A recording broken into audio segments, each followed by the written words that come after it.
I always thought family meant unconditional love until I checked my bank balance that Tuesday morning. The number staring back at me wasn't just wrong, it was impossible. I refreshed the page 3 times before the reality sank in. $47,000 of my savings had vanished. My name is Yara, and I'm the responsible one. The reliable daughter, the one who always said yes when my family needed help. That's probably why I agreed to the joint account in the first place. For emergencies, Dad said. To keep the family safe, Mom added. I was 29, a senior software engineer, and I'd been saving for my own house since I graduated college. I called my father first. No answer. Then my mother. Straight to voicemail. My hands were shaking as I dialed my brother Tristan's number, but I already knew he wouldn't pick up. He never did. The drive to my parents' house took 20 minutes. I found them in the kitchen, Mom washing dishes, Dad reading the paper like it was any other morning. Where's my money? I stood in the doorway, phone clutched in my hand. Dad barely looked up. Good morning to you too, mija. Don't, mija me. $47,000 is gone from our joint account. What happened? Mom turned off the faucet, drying her hands slowly on a dish towel. Yara, honey, sit down. We need to talk. No, I don't want to sit. I want answers. Dad folded his newspaper deliberately. Your brother needed help. We handled it. The room started spinning. Handled what? Tristan got into some trouble with gambling debts. Mom's voice was barely a whisper. There was this man, Ramon. You took my house down payment to pay off Tristan's bookie? The words felt like acid in my mouth. We had no choice, Dad snapped. This man was dangerous. Tristan could have been hurt. And what about me? That was my money, my future. Mom started crying, her go to move whenever things got uncomfortable. You're being selfish, Yara. This is family. Tristan needed us. Selfish? I laughed, but it came out more like a sob. I've given you everything I could since I was 18. College fund for Tristan? I helped. New roof? I paid. Car repairs? Emergency dental work? All me. When do I get to stop being the family ATM? Dad stood up, his chair scraping against the tile. That's enough. You have a good job, a nice apartment. Your brother has nothing. We raised you better than this. Better than what? Better than expecting to keep my own money? Money comes and goes, Mom said, wiping her eyes. Family is forever. I left before they could see me cry. Drove home in a daze, barely remembering the trip. My phone buzzed with text messages, probably more guilt trips from Mom, but I ignored them. That night, my phone rang. Dad's number. I almost didn't answer, but something made me pick up. Silence on the line. Then I heard voices. Dad must have pocket dialed me. Finally settled Tristan's debts with Yara's money. Dad's voice, distant but clear. He was talking to someone else. Francisco, that's terrible. Aunt Ruby's voice. Does she know how much? She found out today. Made a scene about it, too. Acting like we stole from her. You did steal from her. It was a joint account. Perfectly legal. Besides, what's she going to do? She always falls in line eventually. That's why we put the account in her name. She's the responsible one. And Tristan? Dad laughed. He's young. He'll figure it out. At least now we don't have Ramon breathing down our necks. I sat there listening, my whole body numb. They hadn't just taken my money. They'd planned it. Used me. Because I was reliable. Because I always said yes. The call ended abruptly. Dad must have realized his phone was on. Within seconds, my screen lit up with a text from him. Sorry, pocket dial. I stared at those 2 words for a long time. Sorry. Such a small word for such a massive betrayal. In that moment, I realized I wasn't their daughter. I was their wallet with a pulse, their safety net, their backup plan. My phone buzzed again. A text from Tristan.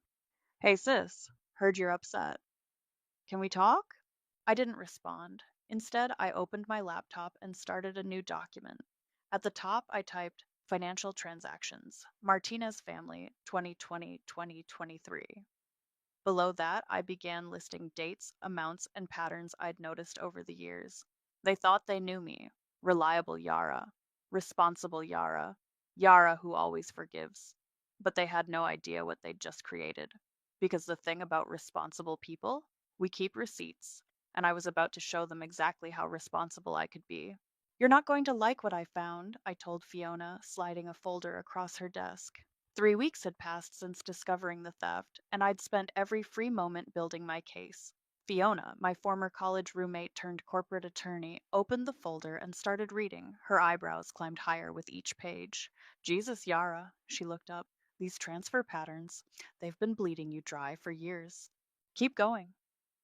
I pointed to the last page. Check the signature on that loan document.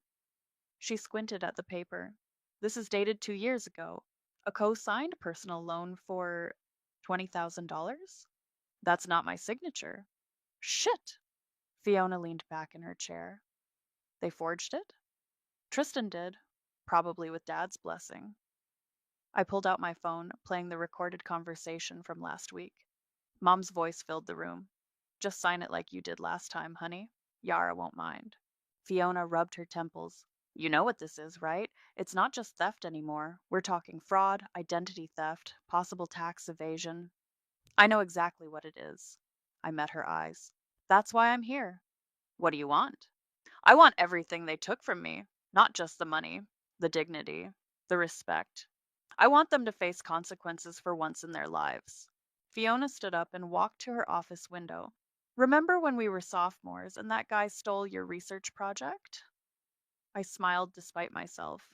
You helped me prove he plagiarized it. And he got expelled. She turned back to me. This is bigger than that, Yara. This is family. If you start this fight, there's no going back. No family dinners, no holidays, no reconciliation. They already killed all that when they stole my future. A memory hit me suddenly, standing in my parents' backyard 3 years ago, watching workers replace the roof. I'd just sold my travel fund, money I'd saved for a dream trip to study abroad in graduate school. Mom had hugged me, saying how blessed she was to have such a giving daughter. Now I wondered if they'd use that money for Tristan too.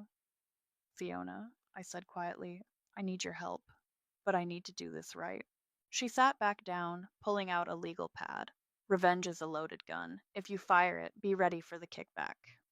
I'm ready. Okay. She started writing. First, we document everything, every transfer, every forged signature, every recorded conversation. Then we start building the paper trail.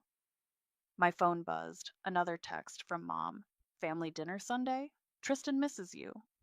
I showed it to Fiona. Don't respond, she advised.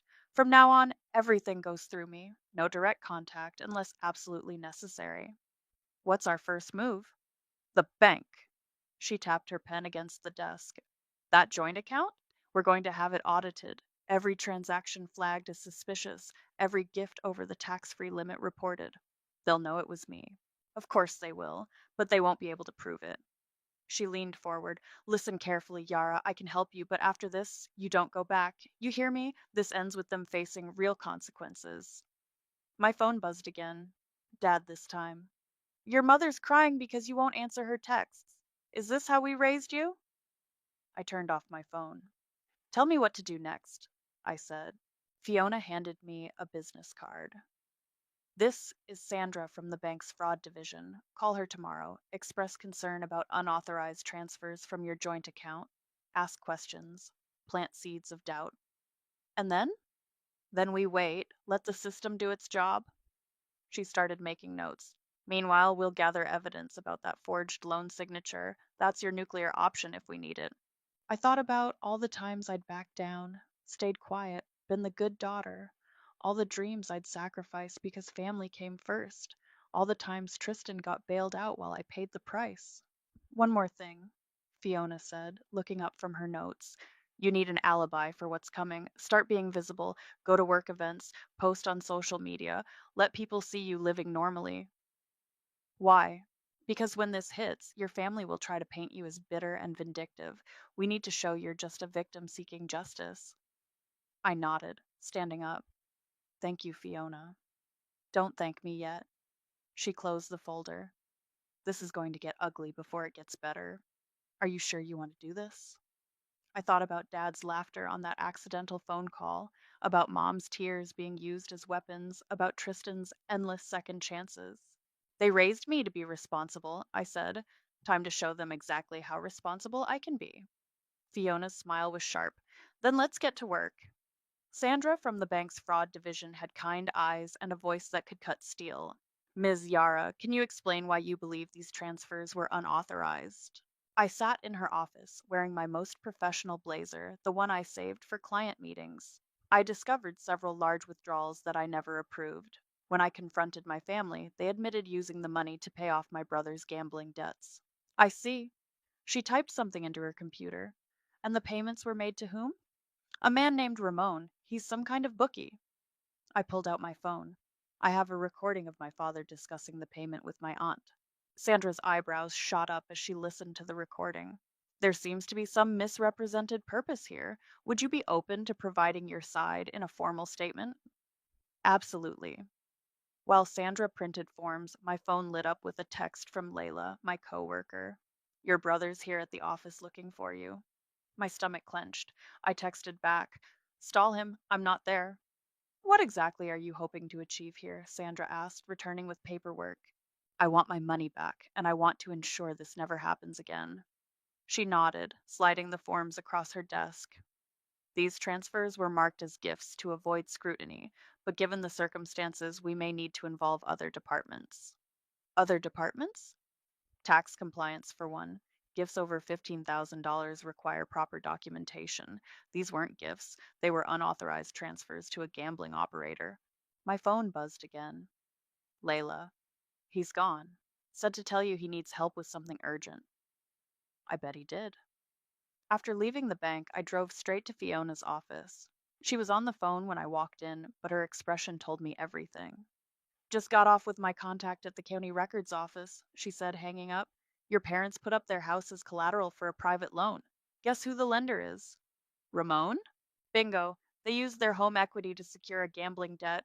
Very illegal, especially since Ramon isn't a licensed lender. I sank into a chair. Why would they risk their house? Because they thought they had you as backup. Fiona pulled up something on her computer. Look at this. I found a secondary account under your father's name. It's linked to an offshore bank. A failsafe, I realized, in case everything went wrong. Exactly. And guess what else? She turned the screen towards me. The account was opened the same day they drained your savings. My phone rang. Tristan. I let it go to voicemail. He showed up at my office today, I told Fiona. Don't engage. Not yet.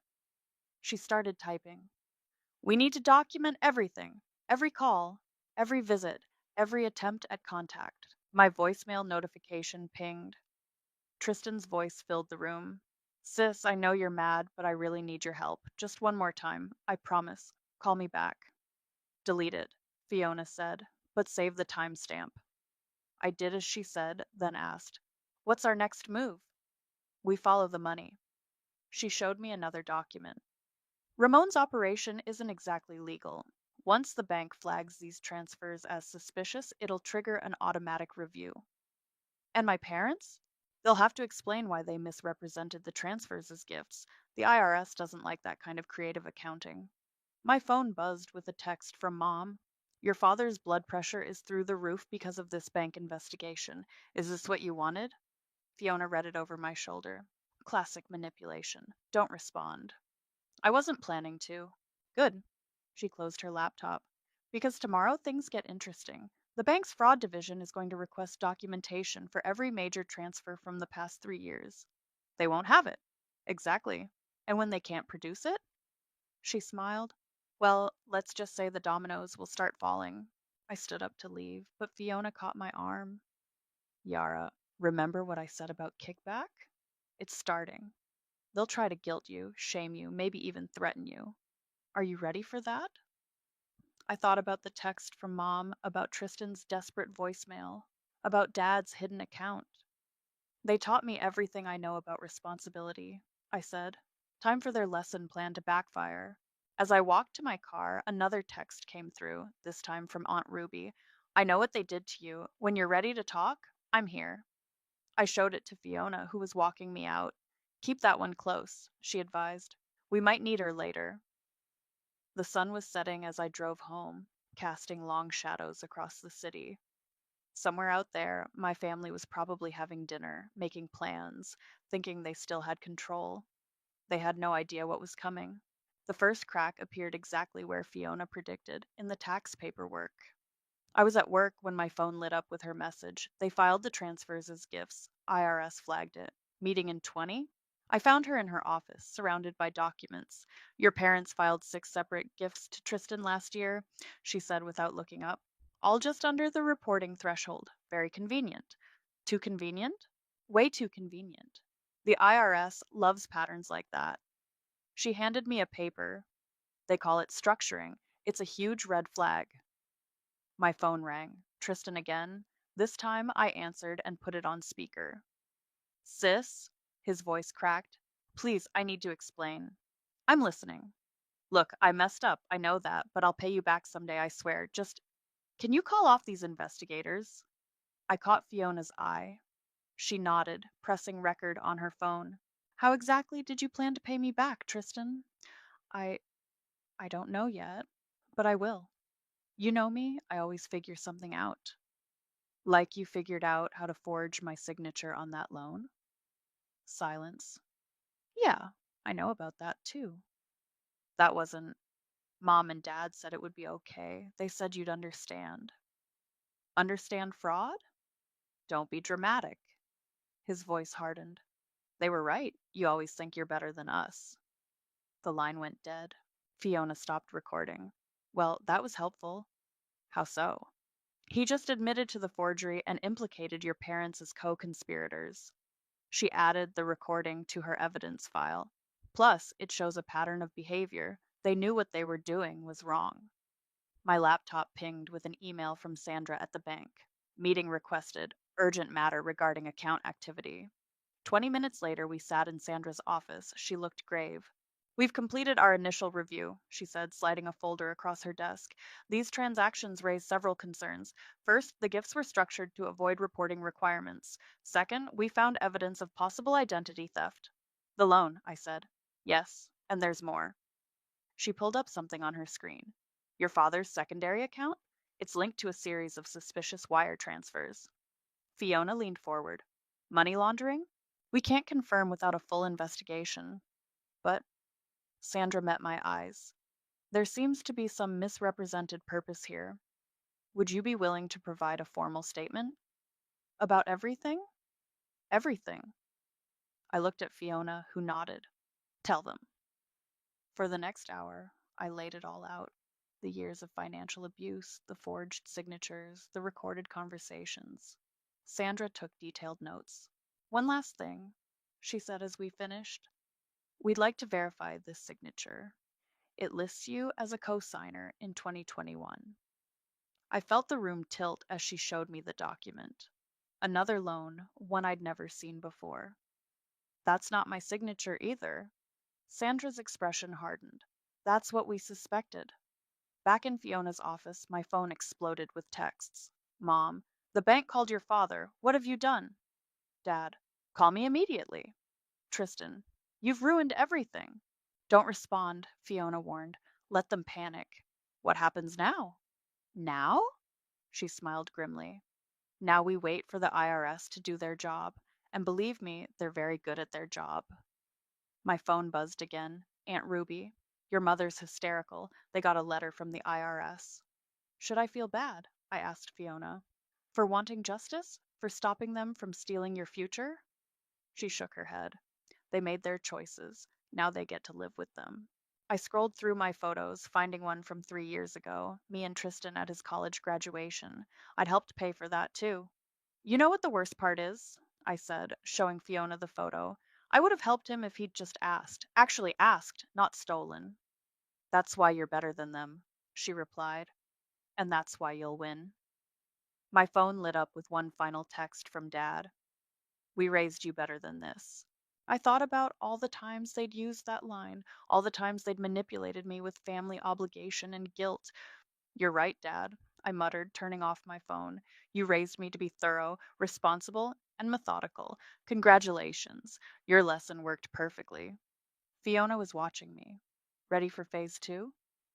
I nodded. Let's show them exactly what their responsible daughter can do.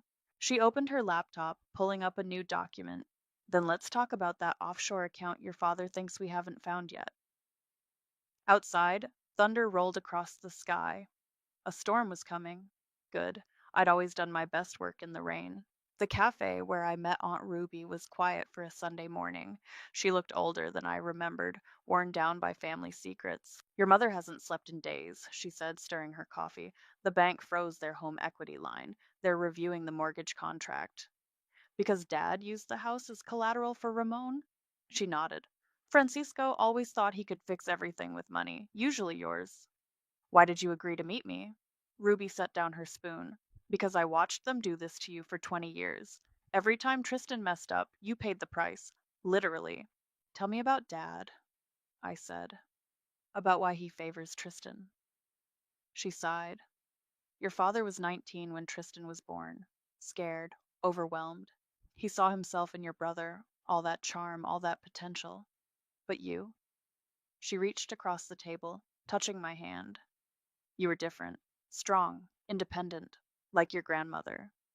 The one who cut Dad off? For the same reasons you're fighting back now. He took advantage, thought family meant unlimited chances. My phone buzzed. Mom calling. I declined it. They got another letter yesterday, Ruby said. From the IRS this time. Margaret burst into tears, called me crying about how you're tearing the family apart. I'm tearing it apart? They stole my house deposit, forged my signature, used me as their personal bank for years. I know. Ruby pulled out her phone, showing me a text from Mom. We were just trying to make it fair. You always had everything together. I laughed bitterly. Everything together? I worked 2 jobs through college, lived on ramen, saved every penny while they handed Tristan everything. Francisco thought he was protecting him. Ruby's voice was tired. He didn't want Tristan to struggle like he did, but he forgot about you. No, I corrected her. He took advantage of me. My phone lit up with another text. Layla, your brother's here again, looking rough. Does Tristan know? Ruby asked. About the investigation? He knows something's wrong. Keeps trying to see me at work. Be careful, she warned. He's desperate. Ramon isn't exactly the forgiving type. I showed her the documentation I'd gathered, the transfers, the forged signatures, the recorded calls. Her hands shook as she read. This will destroy them, she whispered. They destroyed themselves. I'm just providing evidence. Ruby's phone chimed, Dad calling.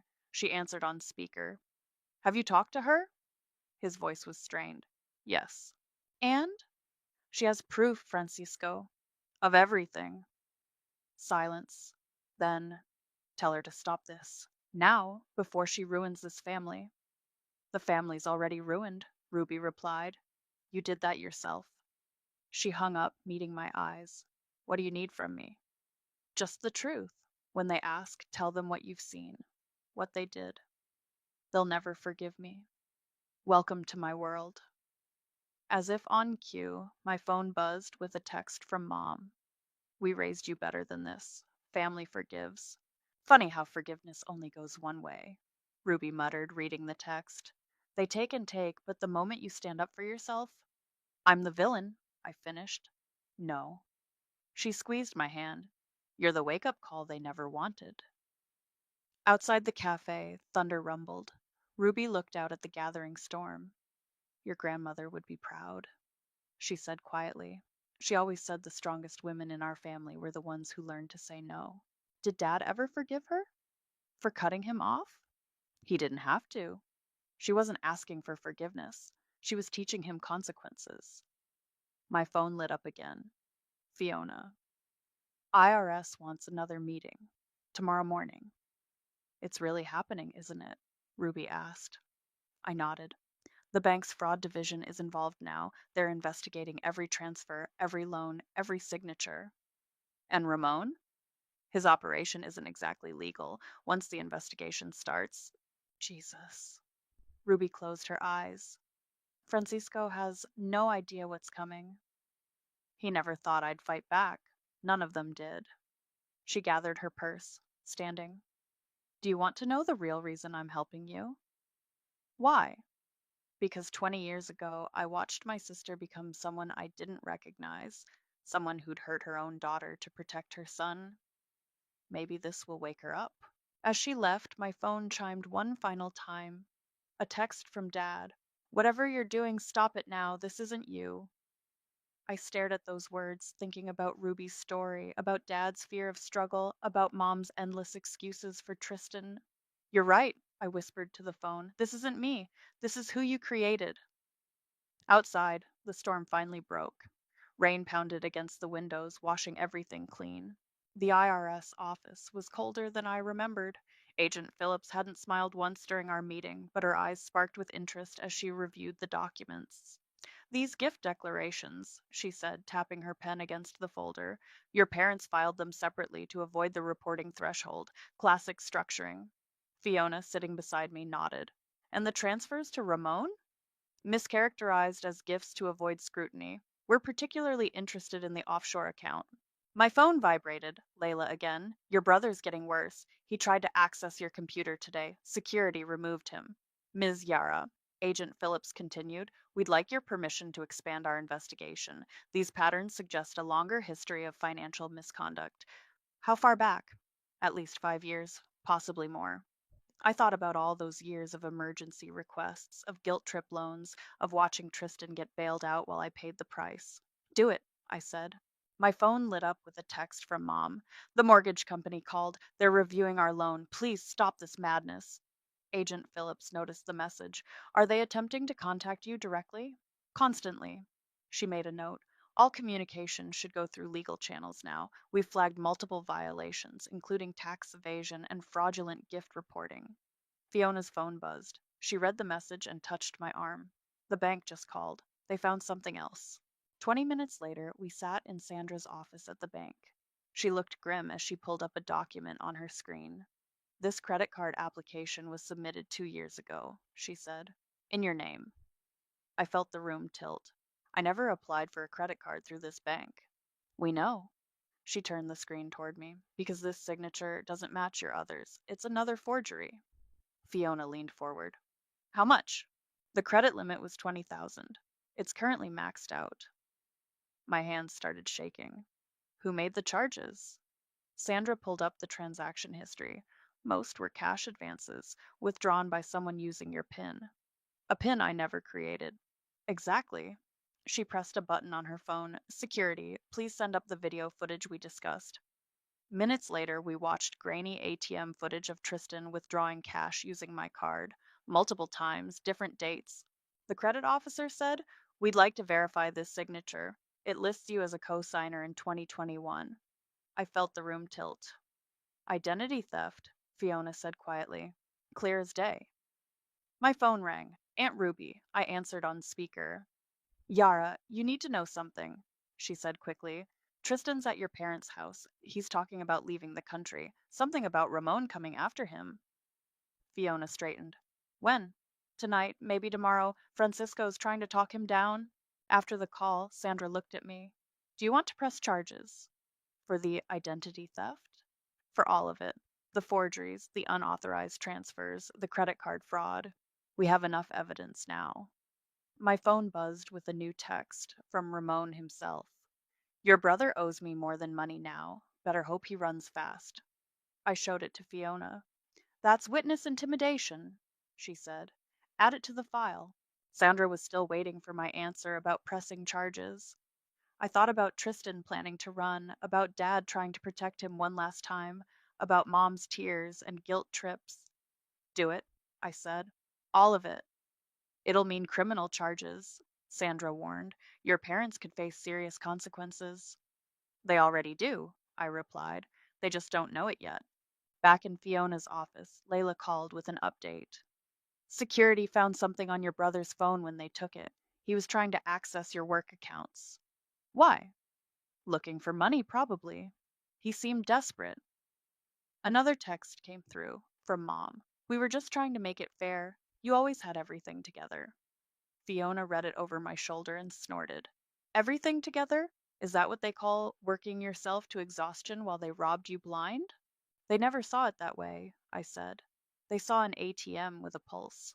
Well, this ATM just shut down their whole operation. She started gathering the documents. I'm submitting everything to the DA tomorrow morning. Are you ready? I looked at the stack of evidence. Years of theft and lies, all carefully documented. The forged signatures, the fake credit cards, the offshore accounts, all of it leading back to the people who were supposed to protect me. They raised me to be responsible, I said. Time they learned what that really means. My phone lit up one last time. Dad, whatever happens next is on you. For once, I replied, You're right. It is. Then I turned off my phone and watched the sun set through Fiona's office window, knowing that tomorrow everything would change. And I was finally ready. The moving truck arrived at my parents' house on a Wednesday morning. I watched from my car across the street as they loaded furniture I recognized from childhood. Mom's antique dining table, Dad's leather armchair, the cabinet that held all our family photos. My phone buzzed. Fiona. It's done. DA filed charges this morning: identity theft, tax evasion, fraud. Want company? No, I texted back. I need to see this alone. The bank had frozen their accounts 3 days ago. The IRS placed liens on their property yesterday. The mortgage company called in their loan after discovering the illegal collateral agreement with Ramon. It all happened faster than anyone expected. Aunt Ruby approached my car, tapping on the window. I rolled it down. Tristan's gone, she said without preamble. Left last night. No one knows where. And Ramon? Looking for him? Your parents are. She glanced at the house. Well, you can see. Mom appeared on the front porch, looking small and lost. She spotted my car and froze. Even from here, I could see her hands shaking as she pulled out her phone. My phone lit up with her message. Are you happy now? Ruby read it and sighed. She still doesn't get it, does she? Neither does Dad. As if summoned, he emerged from the house carrying boxes to his car. He looked older, defeated. The man who'd always seemed larger than life now appeared small against the backdrop of his crumbling world. My phone rang, an unknown number. I answered cautiously. Sis? Tristan's voice was barely recognizable. I messed up, really messed up this time. Where are you? Can't say. Ramon's people are. I need help, money, anything. I laughed, but there was no humor in it. You're still asking me for money? Please, I'm scared. So was I every time you stole from me. Every time they chose you over me. Every time they made me feel guilty for wanting to keep what was mine. Silence. Then, they were right about you. You're cold. No, Tristan, I'm just finally warm enough to fight back. I hung up as another moving truck pulled up to the house. This one was from an auction company, here for the furniture that would be sold to pay their debts. Ruby touched my arm. Francisco wants to talk to you. About what? He says he can explain everything. I've had enough explanations. Mom was crying on the porch now, watching her life being packed away. Dad stood beside her, arm around her shoulders, looking lost in a way I'd never seen before. My phone buzzed with a text from Fiona. Ramon's been arrested. Tax evasion, illegal gambling, loan sharking. Your evidence helped build the case. I showed Ruby the message. Good, she said firmly. That man destroyed too many lives. Another text came through from Dad. I know you're out there. At least face us. Ruby squeezed my hand. You don't owe them that. I know. I opened my car door. But I owe it to myself. Walking across the street felt like crossing an ocean. Mom saw me first, her face crumpling. Why? She whispered. We're your family. No, I said quietly. I was your ATM. Tristan was your family. Dad stepped forward. Everything we did was theft. I cut him off. Fraud, crime, not love, not family. We were protecting your brother while destroying me. I met his eyes. Did you ever think about that? Mom reached for me. I stepped back. Please, she begged. We can fix this. No, we can't, because this isn't revenge. I looked at the moving trucks, the boxes, the dismantled life they'd built on stolen money. This is rebalancing. Dad's face hardened. You've ruined us. You ruined yourselves. I just provided the evidence. My phone buzzed. Fiona again. Police want to interview your parents today. I showed them the message. Mom started crying harder. Dad's face went pale. This isn't who we raised you to be, he said. You're wrong. I turned to leave. This is exactly who you raised me to be. Thorough, methodical, responsible. I learned from the best. Ruby followed me back to my car. What now? I watched as the auction truck drove away with the last of their furniture. Now they face consequences, maybe for the first time in their lives. And Tristan? He'll surface when he runs out of options. He always does. Mom called out from the porch one last time, Yara, please. But I was already driving away, watching in my rearview mirror as their house, the house they'd mortgaged with stolen money, grew smaller and smaller. On the porch, watching a moving truck carry out their furniture, I murmured, this wasn't revenge, it was rebalancing. And finally, after all these years, the scales were even. To karma, Fiona raised her glass, and the people who help it arrive on schedule. We sat in my new condo's kitchen, unpacking boxes while sharing wine. The closing papers still sat on the counter, ink barely dry. I can't believe you used the recovered money as a down payment, Layla said, arranging dishes in my cabinets. That's some poetic justice. My phone buzzed. Aunt Ruby.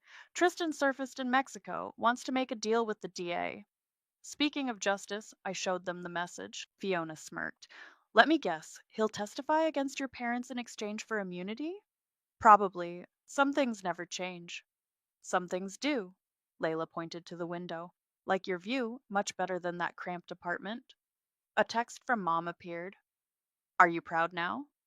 I deleted it without responding. She'd sent the same message every week since their arraignment. Dad hadn't contacted me since posting bail. Have you read the plea deal terms? Fiona asked, pulling out more wine. No need. Ruby keeps me updated. Dad's facing tax evasion charges. Mom's claiming ignorance, but the forged signatures are hard to explain away. And Ramon? Singing like a bird to federal investigators. Turns out he had dirt on half the city. Layla opened another box, pulling out photo frames. She paused at one, me and Tristan at his graduation. Want me to trash this? No. I took the photo. Keep it as a reminder. Of what? How they hurt you? Of why I fought back. My phone lit up, an email from the DA's office. The subject line read, Final settlement terms. Fiona read it over my shoulder. They're offering your parents a deal, reduced charges in exchange for full restitution. Will they take it? They'd be idiots not to. Otherwise, they're looking at serious time. Another text arrived. From Dad this time. The DA called. We need to talk. Don't, Fiona warned. I wasn't planning to. Layla finished with the photos and started on my books. You know what's crazy? After everything they did, they still think you're the bad guy. Because I stopped being their ATM? Because you showed them consequences exist. My doorbell rang. Ruby stood outside, holding a box. Found these while helping them pack, she said, setting it down. Thought you might want them. Inside were old report cards, academic awards, newspaper clippings about my coding competitions, things I thought they'd thrown away. They kept them? I whispered, in Francisco's office, hidden behind Tristan's sports trophies. My phone buzzed again. The DA. Your brother's testimony has been recorded. Trial dates will be set next week. Ruby read the message. Are you ready for that? Seeing them in court? I already saw them lose everything else. What's one more day? Fiona poured Ruby a glass of wine. To new beginnings? To consequences, I corrected. My phone lit up one last time. An unknown number. The message made my blood freeze. It cost me everything, but I'm safe now. Thanks for teaching me about consequences. T. Tristan? Layla asked. I nodded. Sounds like he finally learned something. Did you? Ruby asked quietly. Learn something? I looked around my new kitchen, at the friends who'd supported me, the aunt who'd chosen truth over loyalty, the life I was building from the ashes of what they'd stolen. I learned that karma needs a little help showing up on time. Fiona raised her glass again. To karma's little helpers? We clinked glasses as the sunset painted my new walls gold. Tomorrow would bring more challenges, court dates, testimonies, the weight of facing family in handcuffs. But tonight, You know what the best revenge is? I said, unpacking another box. This, living well, building something they can't touch. Speaking of building, Layla pulled out her phone. Your story's gone viral on that legal advice forum. People are calling you their hero. I'm not a hero. I'm just someone who finally said enough. Ruby hugged me suddenly. You're stronger than all of them combined. My phone buzzed one final time. A message from the bank. Restitution payment received. Account restored. It wasn't about the money anymore. It never really was. It was about worth, about boundaries, about learning that family isn't an excuse for abuse. It cost me $50,000 in a family, I said, raising my glass. But it bought me one hell of a lesson. I don't owe anyone for being born. The others raised their glasses too, and in that moment, surrounded by boxes and hope and hard won freedom, I finally felt rich in all the ways that mattered, not because of what I'd gained, but because of what I'd refused to lose my dignity, my future, and most importantly, myself.